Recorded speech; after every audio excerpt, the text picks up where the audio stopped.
será que eu sofro de transtorno alimentar? Né? Será que eu estou passando por algumas dificuldades em relação ao meu comportamento alimentar? Então, a relação com a comida, a relação com o meu peso, com o meu corpo. Vamos conversar um pouquinho em relação a essas dúvidas.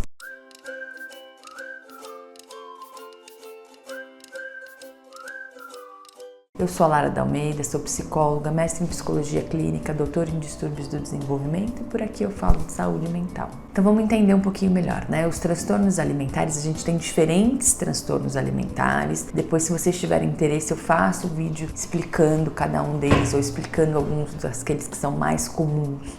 Mas de um modo geral, o transtorno alimentar, ele está relacionado ao meu comportamento alimentar. Então a forma com que eu me relaciono com os alimentos, em algum deles associado a isso, a minha visão também corporal, então do meu peso, do formato do meu corpo. Então a gente tem diferenças, tem diferentes transtornos alimentares. Na anorexia, por exemplo, a pessoa ela vai fazer uma ingestão baixíssima de caloria, ou se ela fizer momentos de uma compulsão alimentar ali, depois ela vai tentar fazer algumas atividades para se livrar daquela caloria excessiva. A mesma coisa na bulimia nervosa. Então, na bulimia nervosa, a pessoa faz uma ação comportamental em relação à alimentação excessiva. Então, eu como em excesso, como muito mais calorias do que eu necessitaria. E aí eu vou usar de algumas atividades não saudáveis para me livrar daquele excesso de calorias. E o transtorno compulsivo, né, alimentar, era aquele comportamento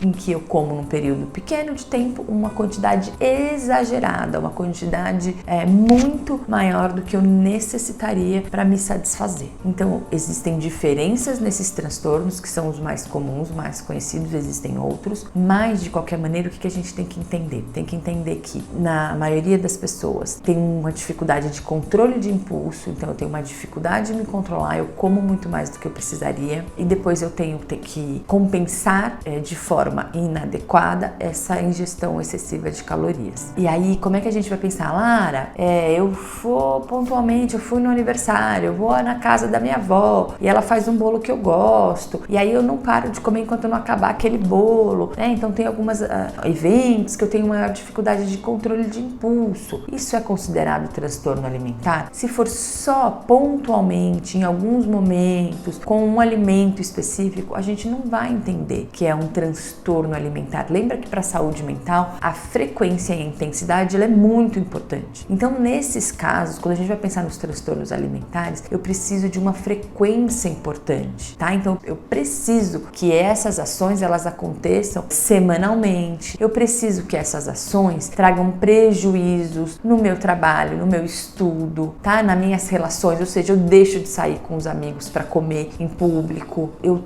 deixo de cumprir obrigações porque eu acabei comendo demais e agora eu preciso me exercitar muito, mas exercitar em excesso, tá? Exercitar até chegar à exaustão, exercitar e me colocar às vezes em risco. Diferente de eu fui num churrasco e aí no final de semana eu vou treinar um pouco mais, eu vou fazer um pouco mais de exercício aeróbico para compensar. Não é isso, tá? É um excesso prejudicial. Então eu tenho um excesso de ingestão desses alimentos ou eu privo, tenho uma privação muito importante da ingestão de calorias e isso com uma constância importante, com uma frequência importante e isso me causa prejuízos na minha rotina, no meu dia a dia. Isso causa prejuízo no meu relacionamento amoroso, no meu relacionamento familiar, no meu trabalho, no meu estudo, no meu lazer. Então a gente tem que entender essa intensidade, o quanto essa falta de ingestão de caloria ou esse excesso de caloria e esses comportamentos compensatórios estão trazendo prejuízos no seu dia a dia. Qual é a frequência disso? Tem que ser importante, tem que ser muito significativo, tem que trazer prejuízos, tá? Se vocês tiverem interesse, me fala aqui, eu posso fazer um vídeo só falando sobre anorexia nervosa, bulimia nervosa, transtorno de compulsão alimentar, tá? Porque daí a gente tem diferenças importantes, mas de qualquer maneira,